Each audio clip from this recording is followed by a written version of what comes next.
Hello and welcome to the Political History of the United States, Episode 4.51, Monmouth Courthouse.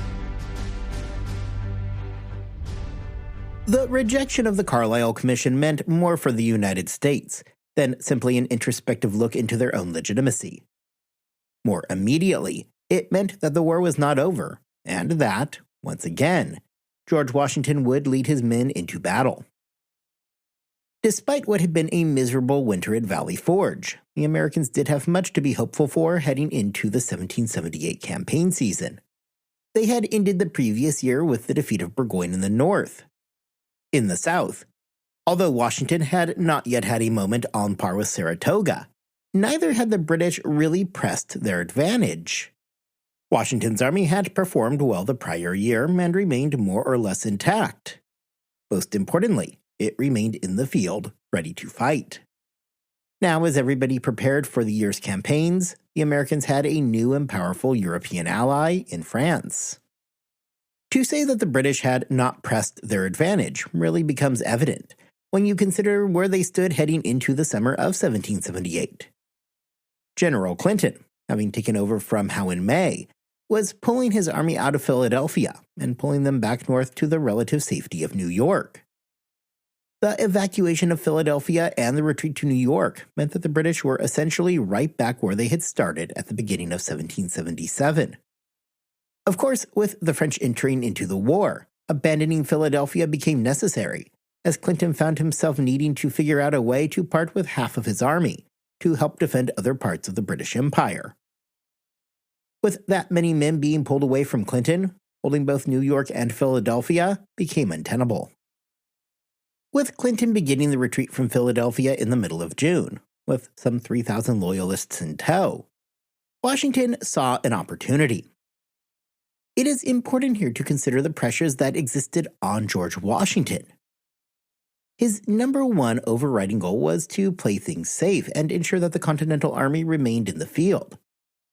The ability of the Americans to keep fighting the war was far more important than nearly any individual victory could prove to be. So long as the army remained in the field, Washington was aware that the British would be forced to expend valuable resources to continue their war effort. If not exactly a war of attrition, the goal of the Americans was largely just to outlast the British will to continue fighting. Of course, none of this should be new information. We have discussed this idea multiple times in the past. Although Washington wanted to avoid a general engagement, he was desperate for some kind of victory. Today, we think of George Washington as being, well, George Washington. He is a nearly mythical figure in the United States and has been largely such a figure since the end of the Revolution. Yet, here I think it is very important to remember that George Washington was in fact a mere human, who was having to deal with very real political pressure. Sure, he was expected to avoid a general engagement. However, it was impossible for Washington not to notice the sudden rise of men like Horatio Gates. He was likewise acutely aware of the Conway cabal of the prior year that was hoping for his replacement. Unsurprisingly, Washington was eager to do something to help fortify his own position. Something that would help reassure everybody in Congress that he was, in fact, the right man for the job. Washington, through his spy network, was aware that the British were planning to evacuate Philadelphia, which took place on June 18th. Clinton was not traveling lightly and had some 3,000 loyalists along for the overland march to New York.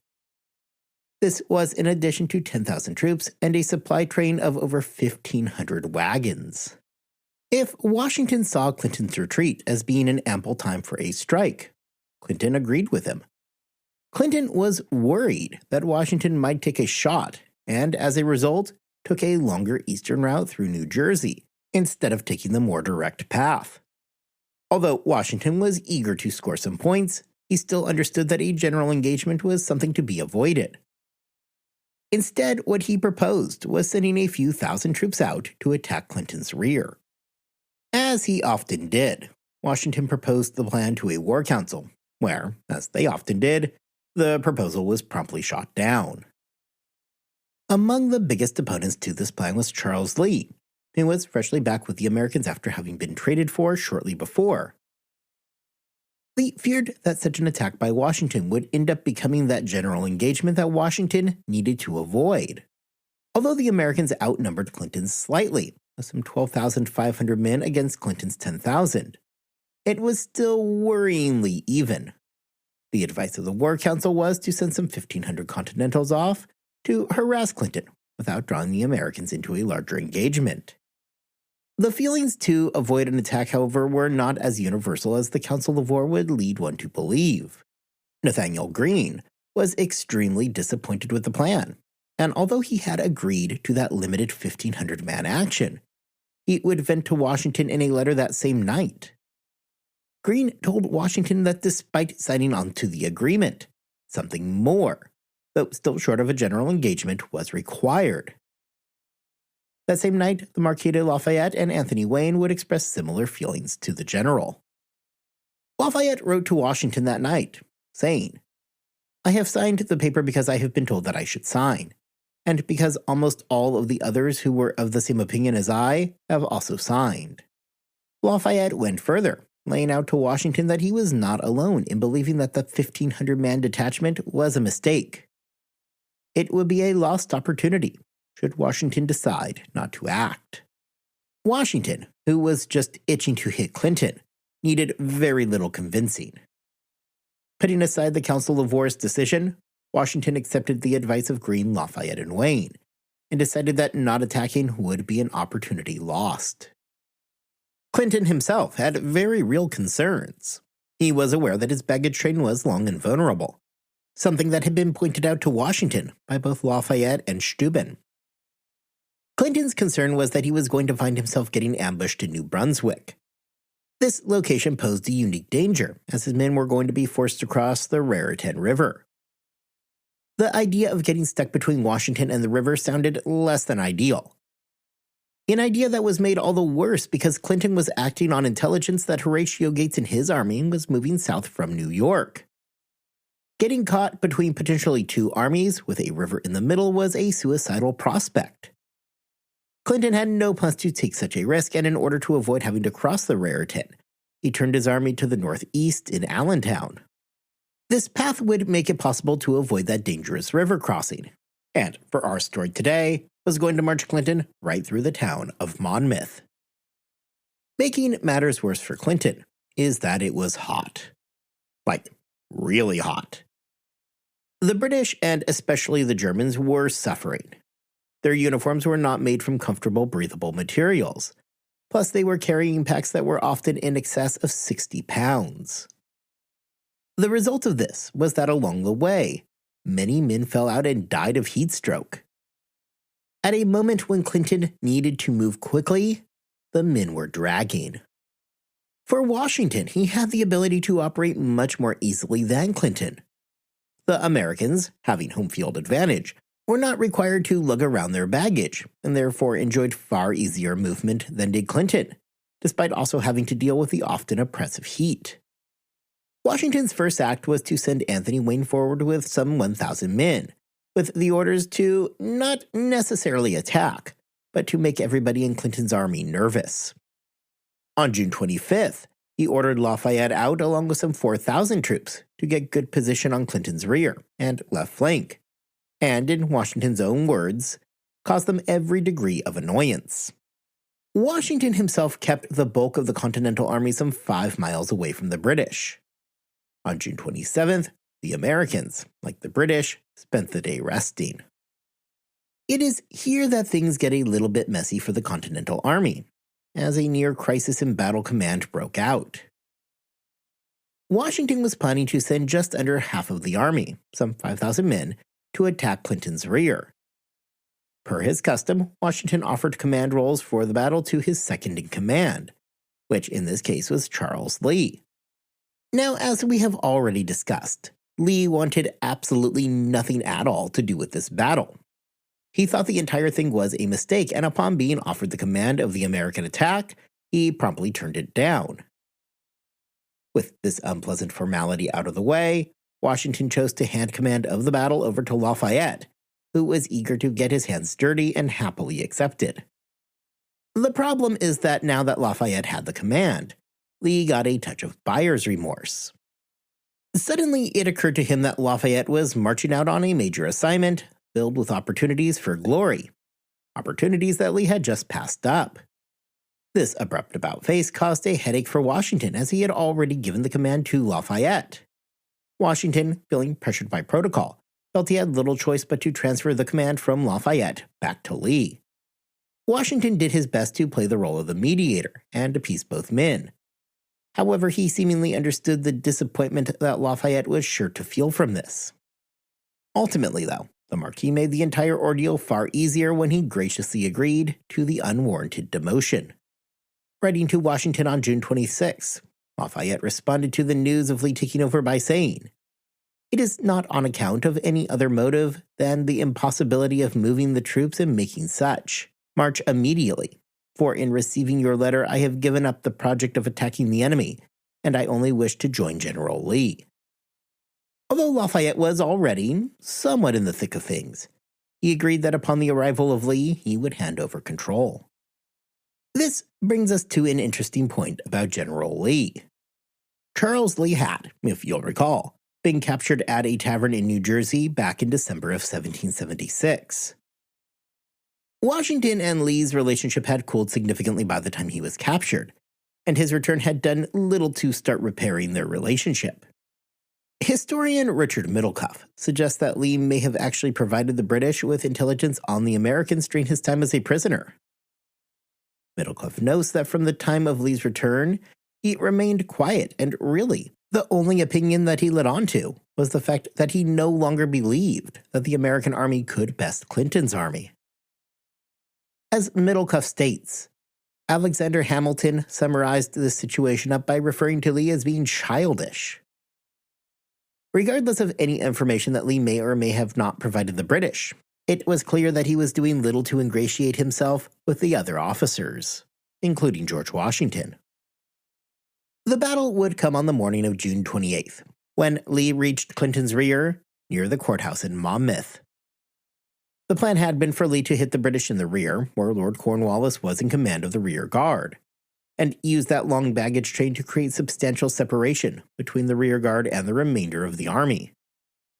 Lee's objective, therefore, was a quick, decisive strike that would seal an American victory, before Clinton could dispatch the rest of his army back to help reinforce Cornwallis. The plan was doomed from nearly the very beginning. The problem with this plan is that it required the Americans to attack quickly. What the Continentals needed was for the majority of Clinton's army to have become so separated from the rear that they did not realize that they had a problem until it was too late to do anything about it. Remember that the last thing that Washington wanted here was a general engagement. Unfortunately, the British were able to quickly figure out that the Americans planned an attack, and Clinton, who was riding along with the rear of the column, was able to muster up some 10,000 men. Washington, who had thus far enjoyed that home field advantage, now found himself in a bad spot as the main bulk of the American army was nowhere close. To their surprise, it was now the Americans who found themselves badly outnumbered. At least, this is what Charles Lee explained during his court-martial after the fact. Back on the morning of June 28th, after a bit of maneuvering from both sides, you ended up with the 5,000 men under Lee lined up with their left flank anchored by a brook called East Ravine. The American right was closer to Monmouth itself. The bulk of the American army was located to the west across a conveniently named brook called West Ravine. There is also a third creek located between the west and the East Ravine, the aptly named Middle Ravine. The British had 2,000 men under the command of Cornwallis, while the main body of the army had already moved to the north, having crossed East Ravine. What exactly happened on the morning of the 28th is a confusing mess. As we are about to see, mistakes were made that morning, and everybody was very eager to cover up their mistakes by pointing the finger at whomever happened to be nearby. The battle began by both sides firing artillery. That much is established.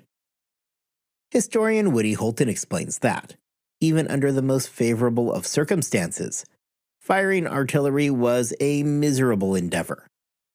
It was a dangerous and extremely hot undertaking. It required extreme physical exertion to load, fire, and then drag the now red-hot cannon back into position, and then do it all over again. June 28, 1778 was not the best conditions. It was hot. We have already talked about the British losing men to heat stroke. With a handful of casualties from enemy fire, and many more now falling from heat stroke, Lieutenant Colonel Eleazar Oswald ordered the Continental Artillery Regiment to pull back to a nearby orchard, with the hopes that the shade might help temper the worst of the sun's wrath. It is here that the confusion really begins to seep in. It seems that the men on the American left witnessed the artillery company pulling back. This created the beginning of everybody pulling back. As more and more men did pull back, the more exposed the American flanks became, forcing even more men to, you guessed it, pull back. Anthony Wayne in the center tried to stop the complete collapse of the line. However, with both his left and right flank falling apart, soon he too had little choice but to join the unplanned and largely uncoordinated retreat.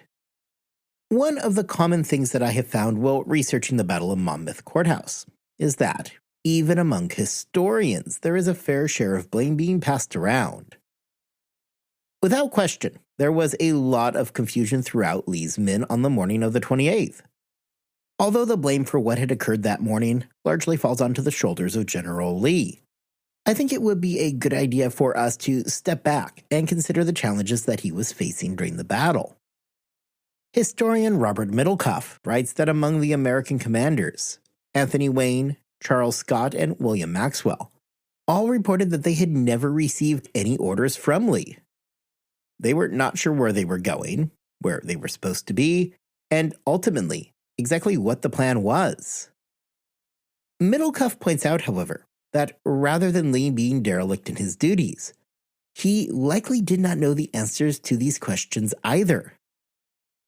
Lee did send out a French engineer to find a hill for the Americans to fall back to and re-establish a defense.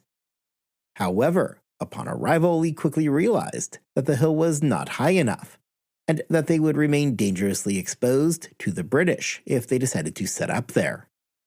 As the retreat continued, it became something that, inevitably, fed back into itself. Anthony Wayne wanted to attack and indeed had been requesting more troops from Lee. However, the order to attack never came. Eventually, despite his willingness to fight, Wayne recognized that the retreat was going on all around him, which in turn made his position untenable. As more and more units pulled back, the more exposed the line became, causing other units to begin retreating themselves. Rinse, lather, repeat. Even now, it is not entirely clear what Lee was trying to do. He testified that the plan had been to separate the baggage train and trap the rear guard. However, the lack of orders issued from him gives us little insight on just what the plan was to accomplish that end. Although Lee claimed to have received intelligence that he was about to be badly outnumbered, hence why a retreat was tactically necessary, none of the other American commanders believed that the retreat was necessary. At this point, it is not as though some great battle had been fought. When the retreat began, all that was happening was some artillery volleys and skirmishing. The battle itself had not even really begun yet. It is also impossible to ignore the fact that Lee's order to retreat was not a strategic decision. Rather, it was a reaction to the fact that a full retreat was now well underway, whether he liked it or not. Charles Lee did not need to give the order to retreat. The retreat was on in spite of what his own wishes may have been. The Battle of Monmouth Courthouse is, in some sense, the story of two separate battles fought in close proximity to each other, both in place and time. Eventually, Lee was able to bring a halt to the retreat and bring at least some amount of order back to the men. However, that was to be of little consolation when, at around 1 p.m., George Washington, riding ahead of the army, caught up with Lee. Washington, upset, proceeded to very publicly tear into Charles Lee for the retreating men. It remains possibly the most legendary tongue-lashing that Washington gave to anybody during the entire course of the war. Here, though, we must also consider Washington's own responsibility in what had happened that morning. George Washington's own orders had been vague, and instead of laying out a course of action, he left mere hints. Washington had ordered Lee to engage the British on the morning of the 28th. We know that much. However, what Washington meant by engaging the British has been the subject of question since, June 28, 1778. Washington had been giving out orders on the morning of the battle that the chief objective was simply to harass and annoy Clinton.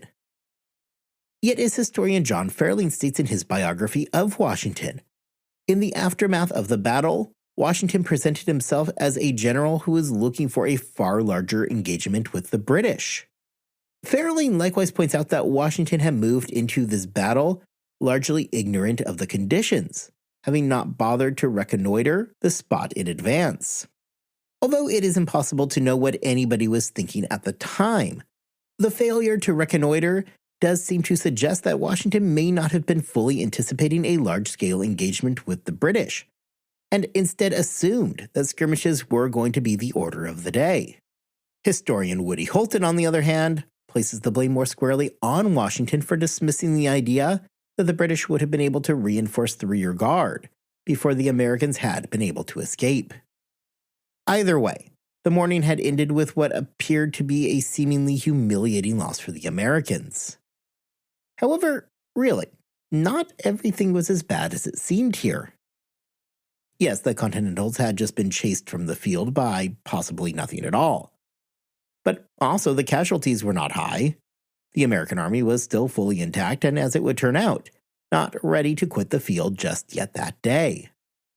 As Washington wrapped up his tirade of profanities, which may have included Washington referring to Lee as being a damned coward, he set to the task of trying to regain control. Here, Washington would indeed shine. Quickly, he was able to bring the retreat to a halt and reform his defensive lines. With Lee's forces now combining with the rest of the Continental Army, these new lines were formed in between West and Middle Ravine. With the situation seemingly back under control and a defensive line in place, Washington raced back and brought the main bulk of his army forward, with Sterling commanding the left and Greene taking command of the American right.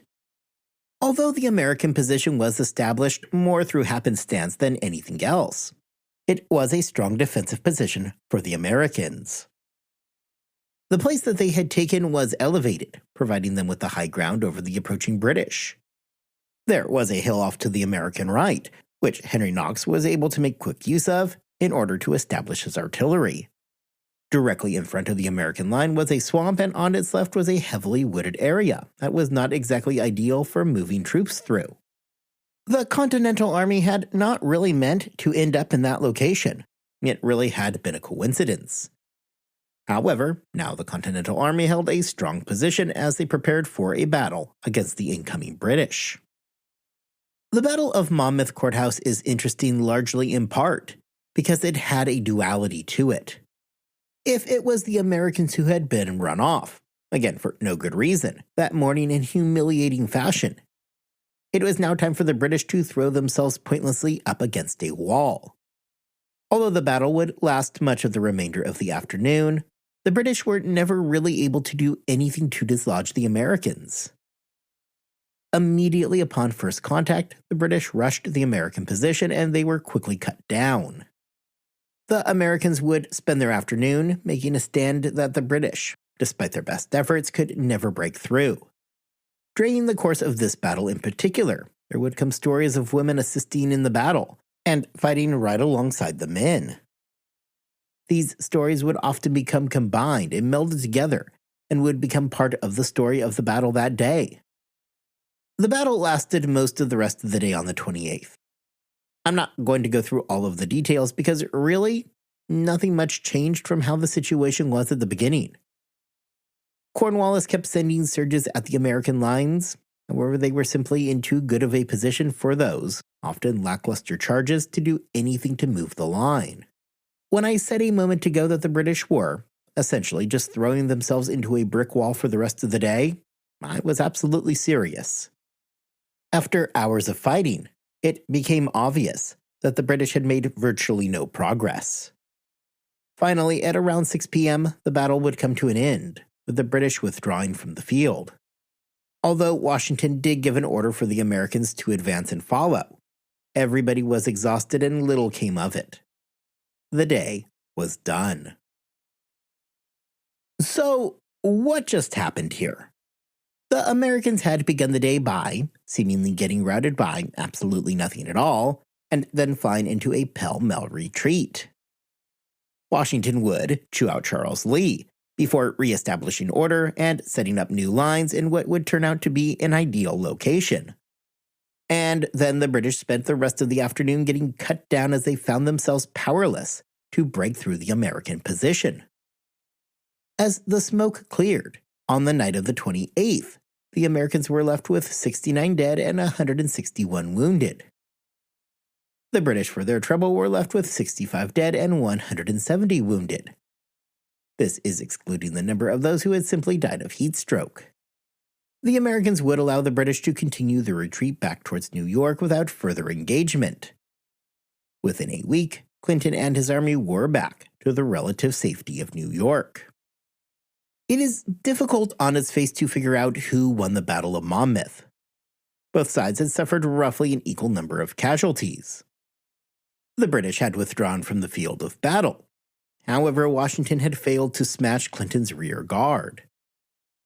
The Americans had humiliated themselves during the morning, and then fought valiantly during the afternoon, as the British earned the opportunity to feel frustrated themselves. At the end, the battle had been remarkably equal. In these situations, nobody is going to accept either a loss or a draw. Sure enough, both Clinton and Washington happily claimed their hard-fought victory. Really, though, at the end of the day, although the battle might have been a draw, it really was an American victory. Clinton privately acknowledged that, although he was still going to sell the thing as a win, he knew that the day had not gone his way. At this point in the war, Washington desperately needed a win, and, well, this was close enough. His army had not been destroyed and even had successfully held its ground against the British. There was little more that the general really could ask for, and he was prepared to take the win wherever he could get it. For General Lee, his war would also come to an end that day. In an attempt to exonerate himself from what had happened that day, Lee demanded a court-martial. To the disappointment of Lee, that was not to be. Lee was charged with disobeying orders, issuing an unnecessary order to retreat, and finally of issuing insulting letters to Washington after the fact. There was to be no vindication of Lee, as the court-martial found him guilty on all 3 counts.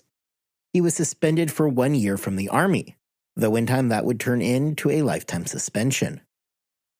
John Fairlane argues that Washington may have realized that he had been unfair to Charles Lee.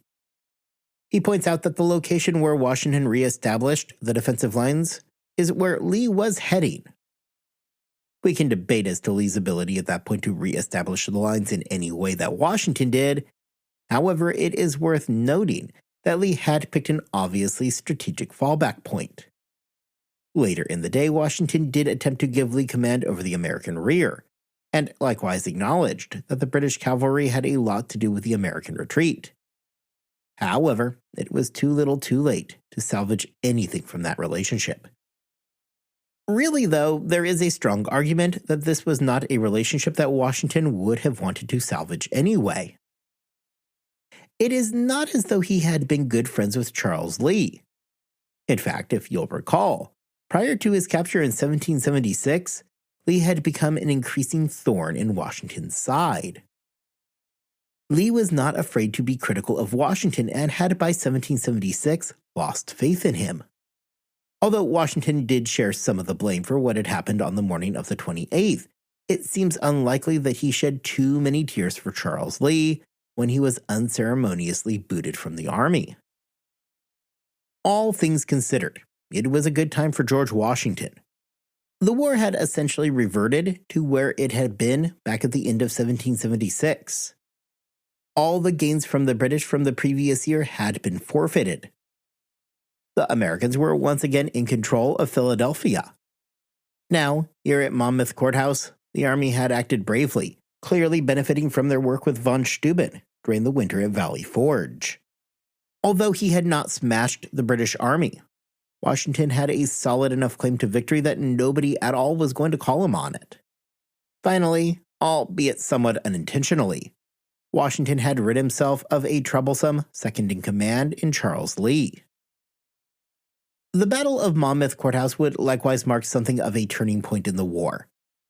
Although the French alliance had been agreed to by this point, and the French had officially joined the war on June 17th, other than a handful of French officers having come over, there had been little involvement from America's new ally.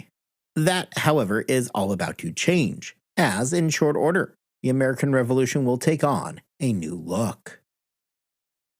Next time, the French Navy arrives and begins working with their new American allies in what would turn out to be a shaky start to the new alliance. Until then, I hope you all have a wonderful 2 weeks. I hope that you are staying healthy and that you are staying safe. And I will see you back here next time as the French join the fight.